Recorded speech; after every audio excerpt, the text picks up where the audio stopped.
1932 میں آسٹریلیا ایک ایسی جنگ شروع کر بیٹھا تھا۔ وہ جنگ نہ تو کسی کنٹری کے خلاف تھی اور نہ ہی کسی گروپ کے خلاف، بلکہ یہ جنگ تھی اس بے زبان ایمو پرندے کے خلاف جس نے آسٹریلین ملٹری کو دن میں ہی تارے دکھا دیے تھے۔ سننے میں تو یہ کافی عجیب لگتا ہے کہ ایک پرندے کو کسی سے ایسا بھی کیا مسئلہ ہو سکتا ہے کہ اس کے خلاف پورا ملٹری آپریشن جاری کر دیا گیا، لیکن آسٹریلیا نے ایسا قدم بھی اٹھایا تھا اور ساتھ کے ساتھ بری طرح سے شکست بھی کھائی تھی۔ ایروڈیشن ٹی وی کی ویڈیوز میں ایک بار پھر سے سلام اور ویلکم۔ ناظرین گرامی، ایمو وار آسٹریلیا میں 1932 کے بعد کے حصے میں وائلڈ لائف کے انتظام کا ایک پریشان کن فوجی آپریشن تھا، جس میں ایمو کے بارے میں پبلک کنسرن کو دور کرنے کے لیے کہا جاتا تھا۔ ویسٹرن آسٹریلیا کے وہیٹ بیلٹ کے اندر کمپین ضلع میں فصیل ایموس کی آبادی کو روکنے کی ناکام کوششوں نے رائل آسٹریلین آرٹلری کے سپاہیوں کو لیوس بندوقوں سے لیس کیا، جس کی وجہ سے میڈیا نے اس واقعے کا حوالہ دیتے ہوئے ایمو وار کا نام اختیار کیا۔ اگرچہ بہت سے پرندے مارے گئے، لیکن ایمو کی آبادی برقرار رہی اور فصلوں کی تباہی کا باعث بنتی رہی۔ ورلڈ وار ون کے بعد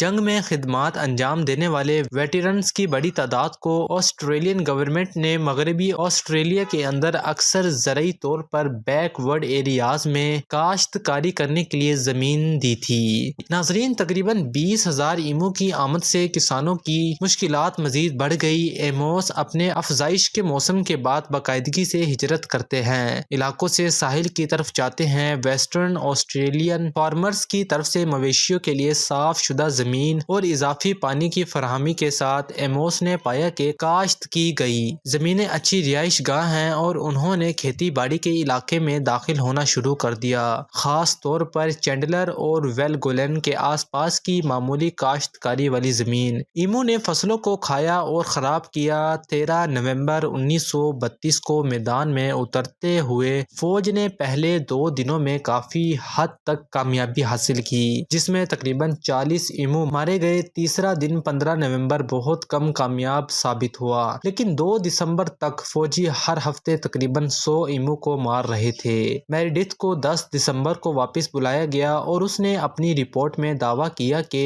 98,60,986 کنفرمڈ کیجولیٹیز راؤنڈز کے ساتھ ہوئے، جو کہ فی تصدیق شدہ قتل کے 10 راؤنڈ کی شرح سے ہیں۔ اس کے علاوہ میریڈتھ نے دعویٰ کیا کہ ٹھیک 2500 زخمی پرندے بھی ان کے زخموں سے مر چکے ہیں۔ ناظرین، 2019 میں میلبورن میں ڈرامہ نگار سیمون ژیلیلوگلو اور موسیقار جیمز کوٹ کے ذریعے کہانی کی ایک میوزیکل موافقت کی ورکشاپ کی گئی، ایک ایکشن کامیڈی فلم جس کا نام دی ایمو وار ہے۔ 22 اکتوبر 2023 کو مونسٹر فیسٹ میں پریمیئر ہوا۔ جان کیلیز، مونٹی فرینکلن، روب شنائڈر، کیمیلا کلیس اور جم جیفریز کی لکھی ہوئی واقعات کو دوبارہ بیان کرنے والی ایک اور کامیڈی فلم کا مقصد 2023 یا 2024 میں پروڈکشن شروع کرنا تھا۔ امید ہے کہ آپ کو ایروڈیشن ٹی وی کی یہ ویڈیو بھی بہت پسند آئی ہوگی۔